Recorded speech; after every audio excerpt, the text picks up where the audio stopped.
দারুণ স্বাদের আজকে কিন্তু একটা বাটার রেসিপি নিয়ে চলে এসেছি বন্ধুরা। তো তোমরা দেখতেই পাচ্ছ এটা কিন্তু ঘাটকোলের পাতা, তো অনেকে খারকোনও বলে থাকে।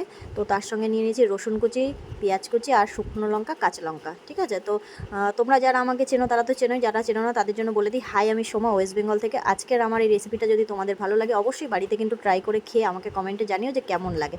তো তোমরা যেমন দেখতেই পেলে কড়াইতে আমি তেলটাকে গরম করে নিই, তার মধ্যে একে একে রসুন কুচি, পেঁয়াজ কুচি, শুকনো লঙ্কা, কাঁচা লঙ্কা সবই আমি কিন্তু দিয়ে দিয়েছি। দিয়ে এগুলোকে সুন্দর করে একটু ভেজে নেবো। ভেজে নেওয়ার পরে এই দেখো আমি দিয়ে দিলাম পাতাটাকে। আর ঘাটকোলের ডাঁটাটাকে কিন্তু আমি আলাদাভাবে কুচিয়েছি, সেটাকে কিন্তু আমি একটু ভাপিয়ে জলটা ফেলে দিয়ে তারপরে কিন্তু আমি এর মধ্যে অ্যাড করে দিয়েছি। তো দেখো এরকম পর্যায়ে কিন্তু এটাকে ঢাকা দিয়ে দিয়েছিলাম। তারপরে এরকম শুকনো শুকনো করে ভেজে নামিয়ে নিয়ে এবার শিলে বেটে এই যে চলে এসেছে দেখো। তারপরে একটু কড়াইতে দিয়ে দেবো তেল। তেলের মধ্যে দিয়ে আমি ওই বাটাটাকে, কিন্তু তেলটা গরম হয়ে গেলে বাটাটা দিয়ে নাড়িয়ে নিয়ে এবার দেখো এই যে আমার ছেলেকে আমি খেতে দিলাম। কেমন আমার বাবু খাচ্ছিস? কিন্তু এরকম ধরনের খাবার খেতেও খুব ভালোবাসে। তোমাদের কেমন তাই লাগলো ওর ভিডিওটা কমেন্টে জানিও। আর খা। এই রান্নার ভিডিওগুলো তোমাদের কেমন লাগছে কমেন্টে অবশ্যই জানিও।